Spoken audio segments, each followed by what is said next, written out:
Hi, long overdue. I wanted to discuss the interview of Meghan and Harry with Oprah, as it fits into these strange times of change. The dynamics are a microscopic representation of the global struggle between good and evil, the human spirit against the totalitarian, technocratic, transhumanistic Great Reset. Here I wanted to use body language to tease out the evidence for the struggle, which happens at multiple levels, really. Okay, let's get started. The stories that continues to live either through rumors or social media out in the world is that you, Meghan, are the one who manipulated, calculated, and are responsible for this Megxit. Oh my God. That was hilarious. So I jumped a little bit ahead. So there's a lot to be said about this sequence, but first about the symbolism. They are signatures of the Great Reset and the Green New Deal everywhere. We see the background, which looks like the Garden of Eden, with faint colors like a dream sequence. It's manicured, but there are no signs of human technology, no phone lines or power lines, no buildings at a distance. It looks like the landscape you see in futuristic sci-fi movies of peaceful advanced civilizations, like Captain Picard in his vineyards in the distant future. This is not a common set to do the interviews. This looks like paradise. Also, first impressions. He looks a bit awkward, goofy. The suit is too small, too tight, too short. The shoes don't fit. And she looks very sober, grieving, a bit puffy from her pregnancy, holding symbolically her belly, wearing black. She's lifted up to the level of a dead princess. And I'm talking about Harry's mom. Another symbolism of importance is color, in particular purple, here and here. Continues to live either through rumors or social media out in the world. So there's purple makeup, there's purple glasses, there's purple lipstick, there's a purple sweater, and even the flowers are purple in part on the table. Color purple is rare in nature and hence represents royalty, but when it's too dark it promotes gloom and evil. In Christianity it represents repentance from sin and wrongdoing, as well as fasting during Lent. Personally, I don't like the color at all. Red is a very fiery, passionate color, and you destroy this by adding blue, a very cold, fresh, crisp color. Or vice versa, you can start with blue and then you destroy that effect with the red. So these are opposites, and it's a kind of schizophrenic combination of colors. It also reminds me of the Hunger Games, with the chic dystopian strangeness in that movie. In reference to Hunger Games you saw also during the inauguration of President Joe Biden. Okay, let's get started. To marry a royal, then you would do research about what that would mean. Well, I didn't do any research about what that would mean. You didn't do any research? No. I'd never looked up my husband online. I just didn't feel a need to, because everything that I needed to know he was sharing with me, right? Everything that we thought I needed to know he was. Obviously she looked him up. We look up everything. So she has no problem lying in front of the camera, and this is a very valuable baseline. She also uses right a lot and nods a lot, so she's asking for confirmation or support from Oprah. She's not fully sure of herself during this interview. I just didn't feel a need to, because everything that I needed to know he was sharing with me, right? Everything that we thought I needed to know he was telling me. Right? So specifically, did you make Kate cry? No. It was a very condescending, dismissive sound as she was breathing out. The pitch of her voice increased. The smile is wrong, even asymmetric, showing more dismissiveness, and there are worry lines on the forehead. So this is all incongruent with her statement. So based on this, I would guess she did make her cry. Stories that continues to live either through rumors or social media out in the world is that you, Meghan, are the one who... So she becomes this nervous tick, and he turns his head to hear better. So he thinks something hefty is coming. She's also giving the eye glare. It's very intense. Manipulated, calculated, and are responsible for this Megxit. Oh my gosh. It's amazing how they can use Meg for everything. Yes, there are even stories that... He's squinting his eyes as well and moving his jaw around, so there's anger as well. You knew all along that this was going to happen. You went Here as well, tension in the jars. So there's some anger. I guess he's anticipating something bad to come. through the whole process, and it was all intentional to build your brand. Can you imagine how little sense that makes? I left He had a condescending smile. my career, my life. I left everything because I love him, Right? right? Okay, so she's a third-class actress and she left her life to become a princess. So I don't know how hard that decision was. And our plan was to do this forever. Yeah, for us. Our plan for me, I mean, I wrote letters to So there was a pause. So when she tried to come up with the word letter, so I'm not sure if she wrote a lot of letters. Who writes letters nowadays? Did she mean emails? And I would have imagined they would have discussed things in person in the beginning and not write letters from the distance. his family when I got there saying, I am dedicated to this. I'm here for you. Use me as you'd like. There was no guidance as well, right? There were certain things that you couldn't do, but unlike what you see in the movies, there's no class on how to speak, how to cross your legs, how to be royal. There's a lot of storytelling now. She tries to lure you into her little world as an outsider in how she felt. It's probably all made up. There's none of that training. That might exist for other members. Sure, everything is for other people, but she didn't get it. There are some narcissistic tendencies coming through where she paints herself as the innocent and everyone else is at fault. And we see this throughout this interview, actually. Taking your calls down? Yeah. He is. He's been through something similar. He knows what pain feels like. And Archie's his grandson. But at the same time, I will always love him. Shaking his head, so incongruent. But there's a lot of hurt that's happened, and I will continue to make it one of my priorities. So here he was shifting his head back and forth and hesitating to come up with the right words. So this doesn't speak towards him making a tremendous effort or that it is a priority. To try and heal that relationship. Did you feel welcomed by everyone? It seemed like you and Kate at the Wimbledon game where you were going to watch a friend play tennis. I think this is the most revealing moment when she's laughing. So here she shows her true face. This is all acted. This is all staged, this interview. She starts giggling like a schoolgirl playing a prank. So there's a lot of rapport between her and Oprah. And this alliance I will come back to later. Was it what it looked like? You are two sister-in-laws out there in the world. So Oprah is too professional to start giggling, but I think it has become clear what's going on. Getting to know each other. Was she helping you, embracing you into the family, helping you adjust? I think everyone welcomed me.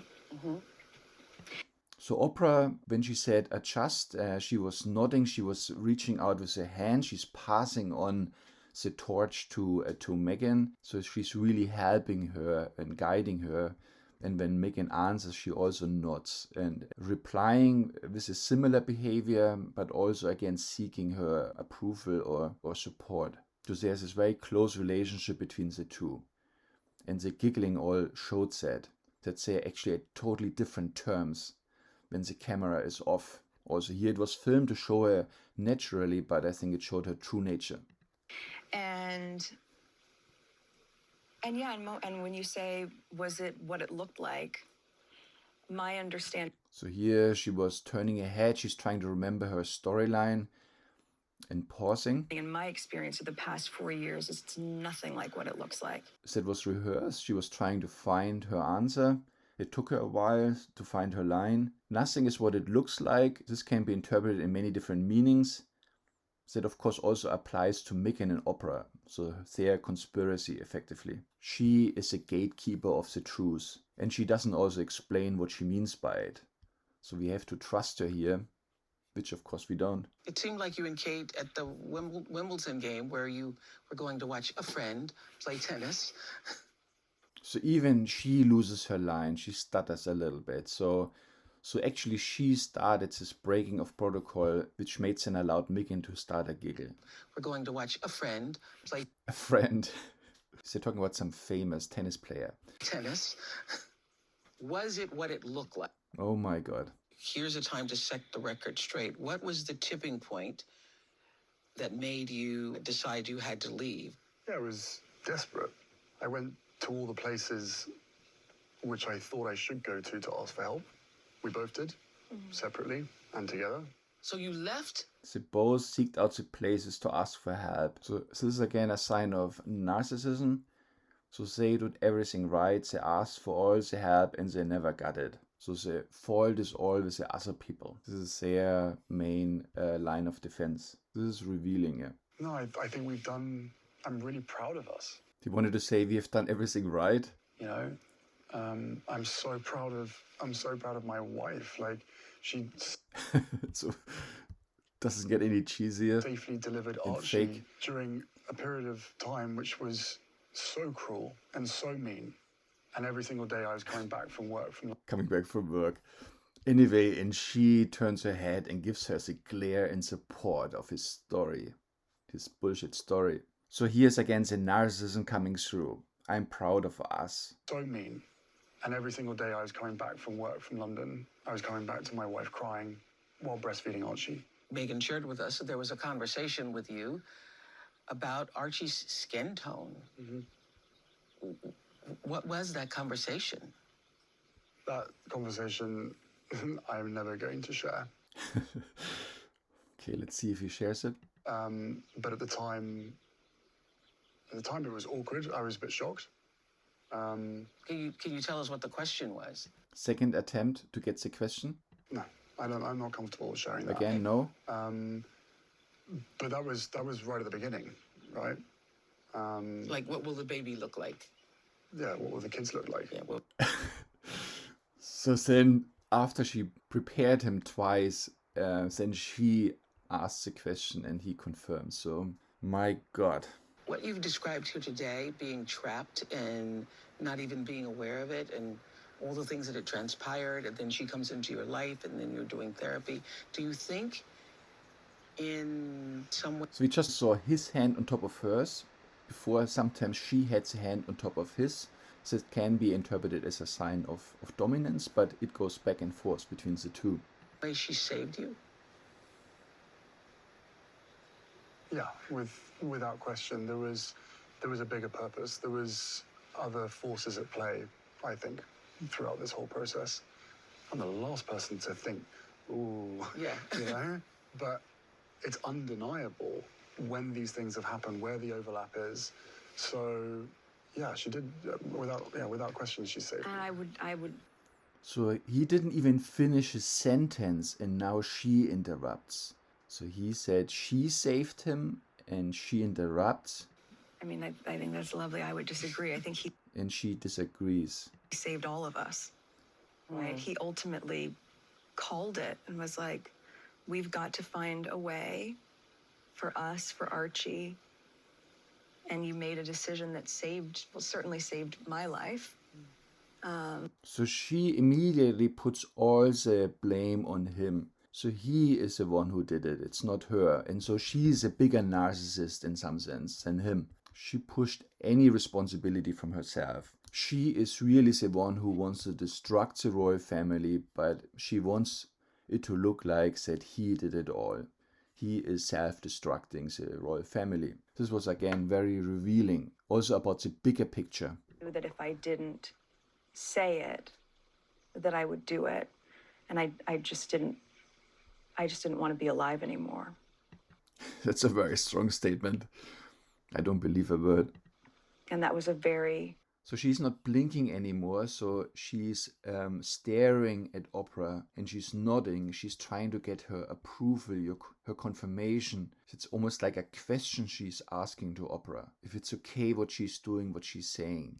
Can I go there? Can I say what I'm saying? So this is all a big lie here. clear and real and frightening. Frightening, and then she tries to enact it, and like this delay, she's closing her eyes. How dramatic. Third class acting. Constant thought. But we had to go to this event, and I remember him saying, I don't think you can go. And I said, I can't be left alone. Because you were afraid of what you might do to yourself?